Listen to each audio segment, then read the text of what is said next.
A mensagem que iremos explanar a partir de agora tem como título A Sessão em Endor. Na visão, era Samuel ou um engodo? Para esta pergunta, temos o texto base no primeiro livro de Samuel, capítulo 28.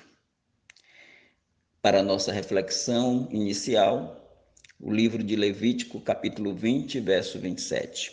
Quando, pois, algum homem ou mulher em si tiver um espírito de necromancia ou um espírito de adivinhação, certamente morrerá. Serão apedrejados, o seu sangue será sobre eles. Vale dizer que este texto está no contexto da lei mosaica aplicado ao povo de Israel como lei a ser executada. Tal lei não se aplica em outros tempos na história e nem nos tempos odiernos. A mediunidade é pecado gravíssimo condenado pela Bíblia, através do qual o castigo da pena de morte era a sentença veterotestamentária no seio da comunidade judaica. Diz o livro de Deuteronômio, capítulo 18, versos 10 a 12. Deuteronômio é a repetição da lei. É o último livro do Pentateuco hebraico. Entre ti não se achará quem faça passar pelo fogo a seu filho ou a sua filha, nem adivinhador, nem prognosticador, nem agoreiro, nem feiticeiro, nem encantador, nem quem consulte os mortos. Pois todo aquele que faz tal coisa é abominação ao Senhor. E por estas abominações o Senhor teu Deus as lança fora de diante de ti. Preambulamos este estudo afirmando, embora respeitando quem pensa diferente, que não foi Samuel quem apareceu na sessão de Endor. Apresentamos alguns argumentos aqui que sustentam esta tese. O primeiro é o argumento gramatical. O versículo 6 do capítulo 28 do livro de Samuel, o primeiro livro, nos diz: E perguntou Saul ao Senhor, porém o Senhor não lhe respondeu, nem por sonhos, nem por Urim, nem pelos profetas. O verbo hebraico responder é completo e categórico nesta passagem. A ideia do verbo é que Deus não lhe respondeu, não lhe responde e não lhe responderá nunca. O fato é confirmado pela expressão Saul interrogar e consultaram a necromante e não ao Senhor. Podemos ver isto em 1º livro de Crônicas, capítulo 10, de 13 a 14. Assim morreu Saul, por causa da transgressão que cometeu contra o Senhor, por causa da palavra do Senhor, a qual não havia guardado, e também porque buscou a adivinhadora para consultar.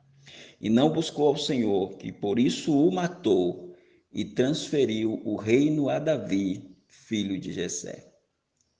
O segundo argumento é exegético.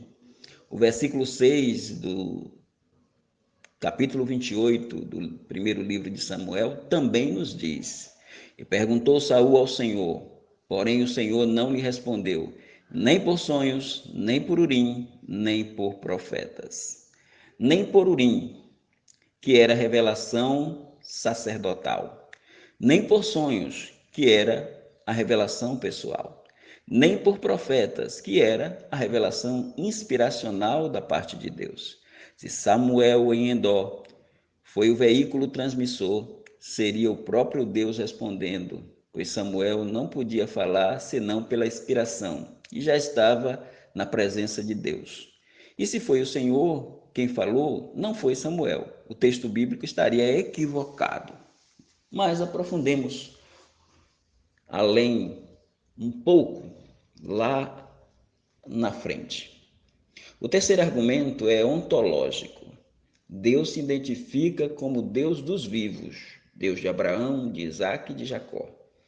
O Senhor Jesus Cristo relata isso no livro de Mateus. Eu sou o Deus de Abraão, o Deus de Isaac e o Deus de Jacó. Ora, Deus não é Deus de mortos. mas dos vivos. Está no capítulo 22 do Evangelho de Mateus. Nenhum deles perdeu a sua personalidade ao morrer, nem Abraão, nem Isaac, nem Jacó. Seria Samuel o único a poluir-se, indo contra a natureza do seu próprio ser, indo de encontro ao próprio Deus? E contra a doutrina que Samuel mesmo pregara enquanto estava vivo, rebatendo a Saul, quando diz em primeiro livro de Samuel, capítulo 15, verso 23, porque a rebelião é como o pecado de feitiçaria, e a obstinação como iniquidade e idolatria. Porquanto tu rejeitaste a palavra do Senhor, ele também te rejeitou a ti, para que não sejas rei. Então, quando em vida o profeta nunca participou destes pecados, seria agora na morte que ele participaria? Argumento escatológico. O pecado de Samuel torna-se-ia mais grave ainda, por ter ele estado no seio de Abraão, e seria impossível ele ter sido perturbado por Saul se fosse Deus quem o designou para tal missão. Samuel disse a Saul: por que me inquietaste para me fazer subir? Então disse Saul: muito angustiado estou, porque os filisteus guerreiam contra mim, e Deus se tem desviado de mim, e não me responde mais, nem pelo ministério dos profetas, nem por sonhos. Por isso te chamei a ti, para que me faça saber o que hei de fazer. 1 Samuel 28:15. A afirmação aqui denota um poder da pitonisa e também de Saul, a fim de trazer Samuel do mundo dos mortos. Era Saul que estava dizendo que ele chamou, e a pitonisa que sustentava, asseverava que ela iria fazer Samuel subir. Por outro lado, o rei reclama ao pseudo Samuel de Deus, atribuindo a ele o abandono a Saul. Há uma queixa aí de Saul ao Samuel morto e que ali estava contra Deus. Isto é muito complicado se sustentarmos que ali estava o verdadeiro Samuel. A quinta argumentação é doutrinária. Consultar espíritos familiares é condenado pela Bíblia. E Samuel já estava morto e por todo Israel o tinha chorado e o tinha sepultado em Ramá, que era a sua cidade. Saul tinha desterrado os adivinhos e os encantadores. Primeiro livro de Samuel 28, versículo 3. Vemos o próprio rei corroborando com a palavra de Deus e exterminando os feiticeiros da comunidade de Israel.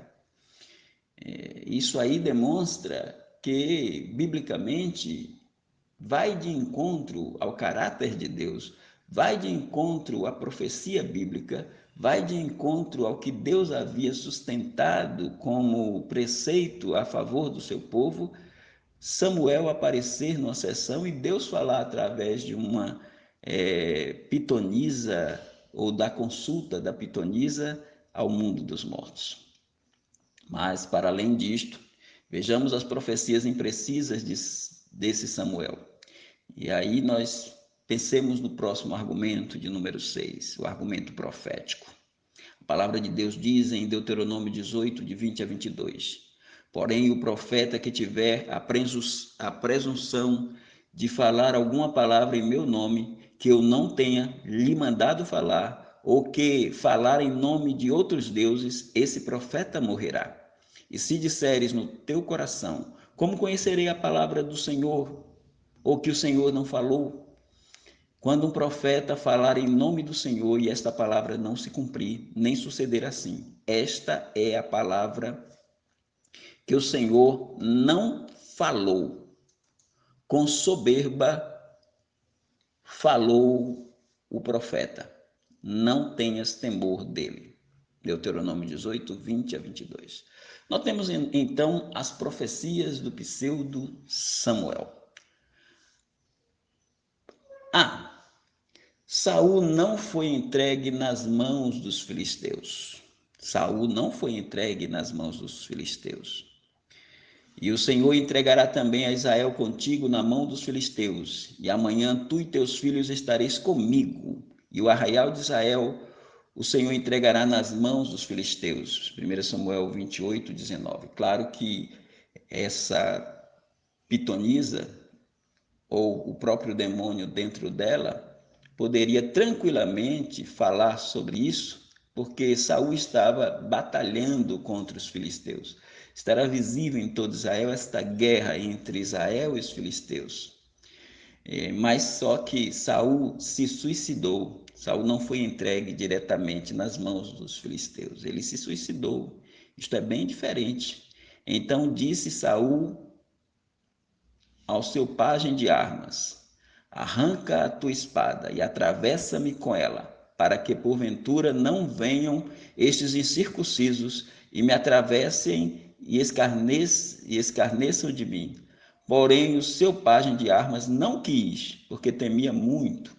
Então Saul tomou a espada e se lançou sobre ela. Primeiro livro de Samuel, capítulo 31, e o versículo é o de número 4.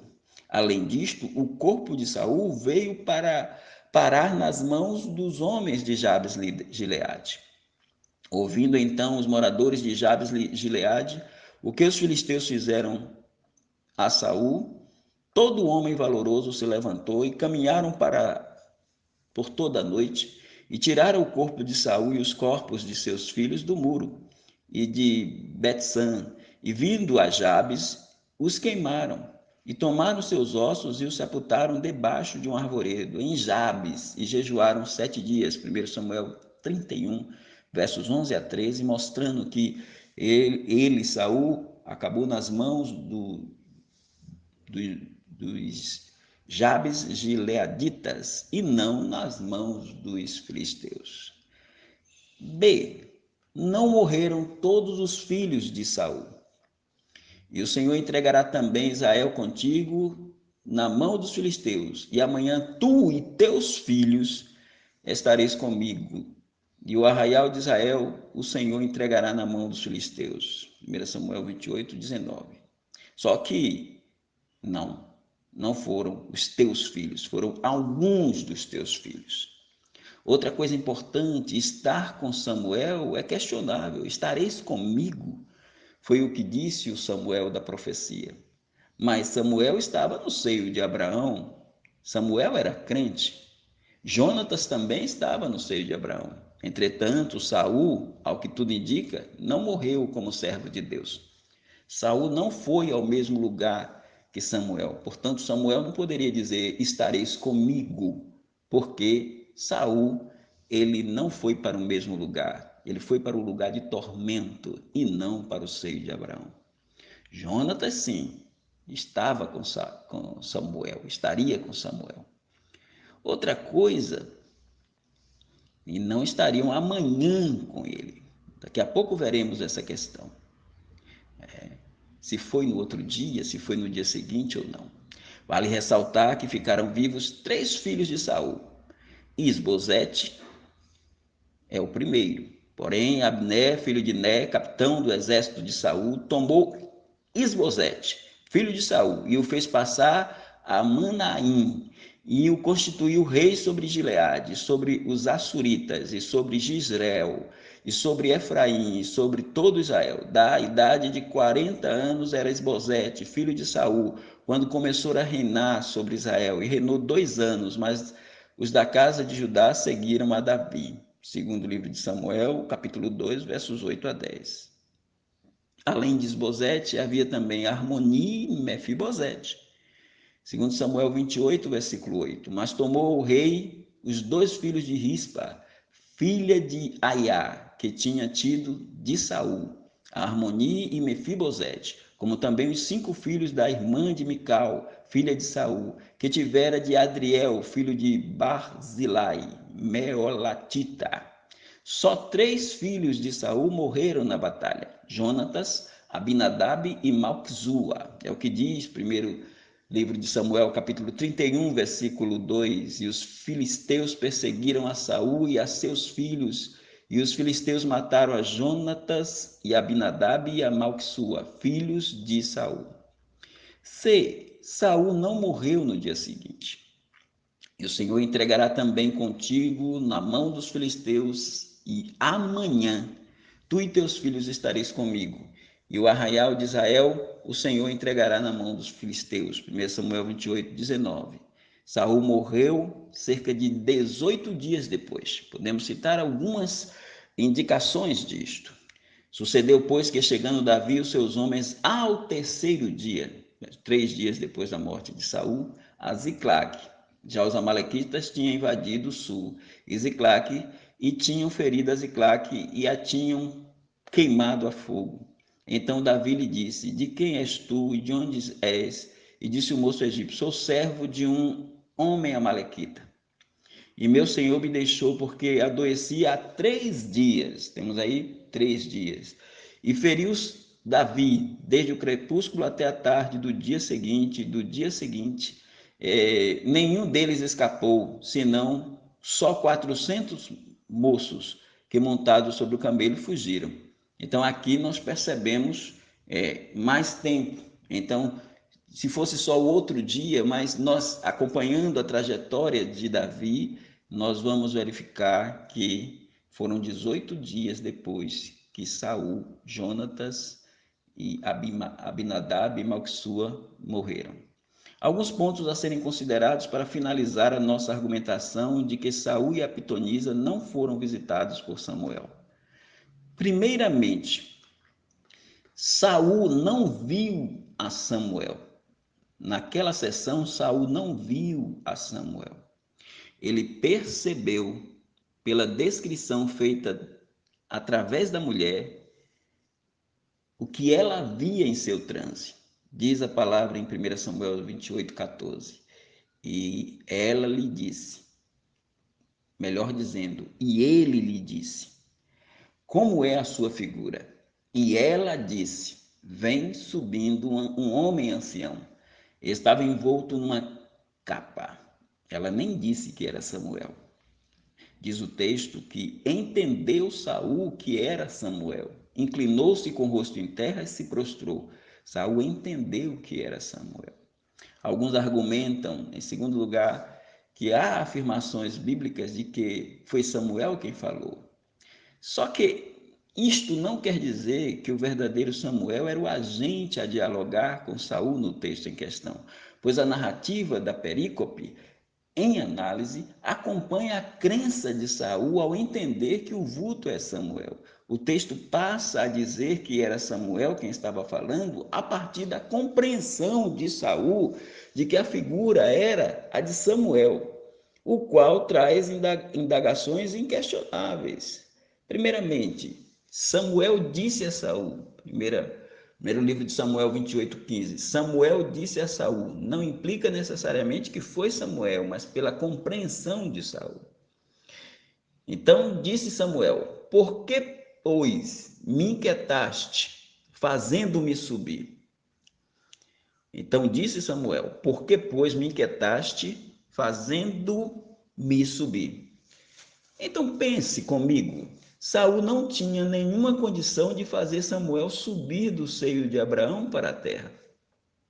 Lembremos-nos da fala de Jesus acerca da história do rico e Lázaro, que não havia possibilidade de quem estava no lugar de tormento passar para o seio de Abraão. E vice-versa.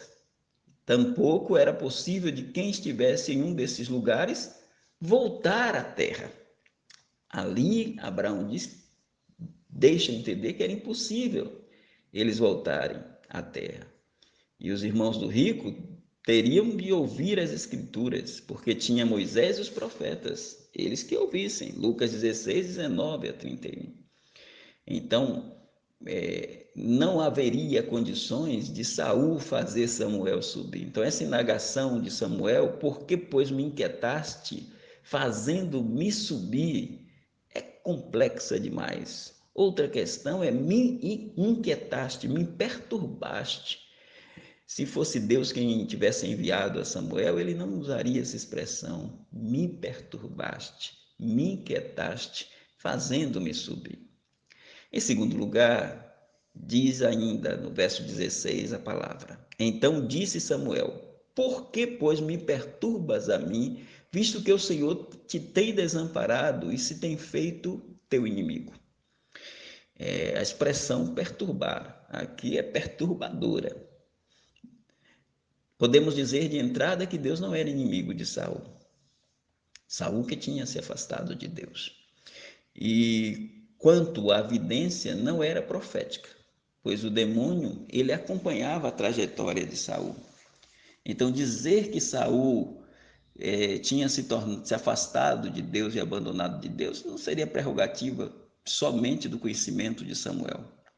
Os demônios sabem o que fazemos, eles conhecem o nosso presente, eles não sabem o nosso futuro. Então ele afirmar o que aconteceu com Saul não era novidade nenhuma, nem para as pessoas ao redor e tampouco para um demônio.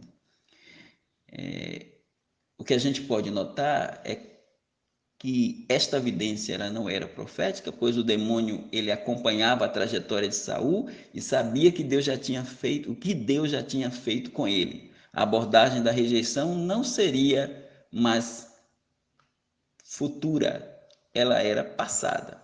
Em terceiro lugar, as palavras de Samuel. Imediatamente Saul caiu estendido por terra e grandemente temeu pelas palavras de Samuel. Só que já mostramos que as profecias não se cumpriram plenamente. Elas não se efetivaram cabalmente.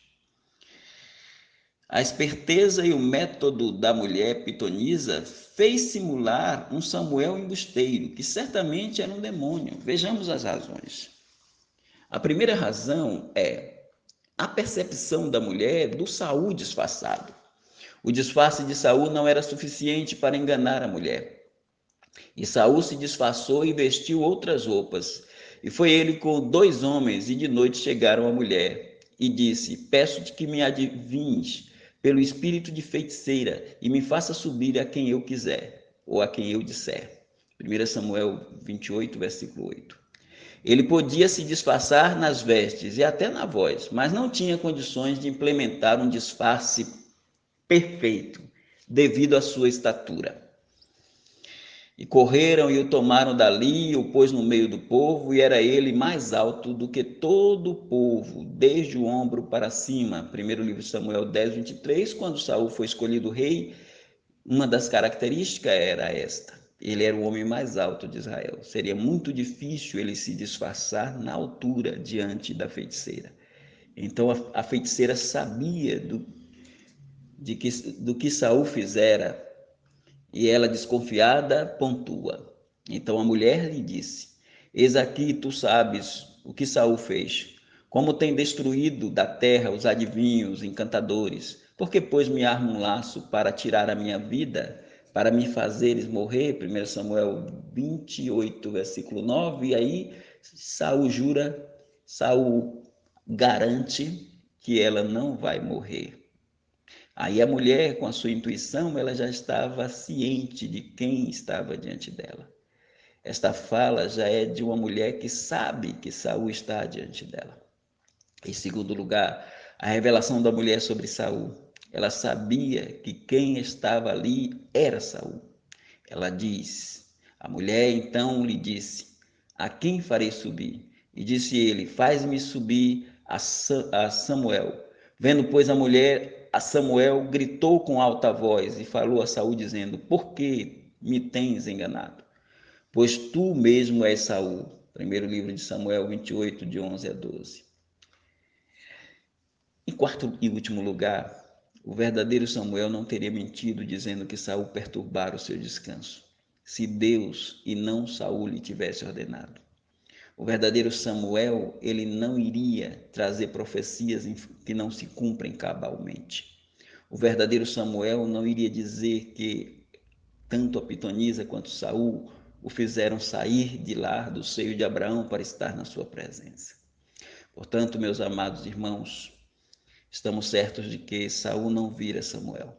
Uma das causas pontuadas pelo Senhor foi o ter consultado a feiticeira, causas de morte para Saul. Este ato se constitui numa íngreme desobediência.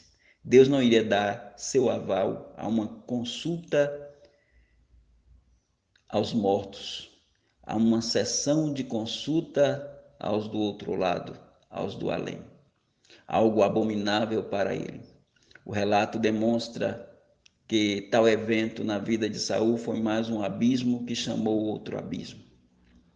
Que esta lição seja sempre lembrada por nós para não seguirmos os passos de Saul. Diz o texto sagrado: assim morreu Saul por causa da transgressão que cometeu contra o Senhor, por causa da palavra do Senhor, a qual não havia guardado, e também porque buscou a adivinhadora para a consultar, e não buscou ao Senhor, que por isso o matou, e transferiu o reino a Davi, filho de Jessé. Por estas questões, nós acreditamos ser mais coerente, não admitir a presença de Saul, de Samuel, naquela consulta de Saul a pitonisa, mas antes mais uma ação desastrosa do primeiro rei de Israel, finalizando a sua caminhada aqui na terra de forma caótica e drástica. Mas que nós possamos nos mirar nos bons exemplos e não nos maus, que a palavra deixa registrado para o nosso ensino, sermos melhores, sermos mais dedicados, sermos mais obedientes a este Deus que é sublime, soberano e maravilhoso. Que Ele nos abençoe.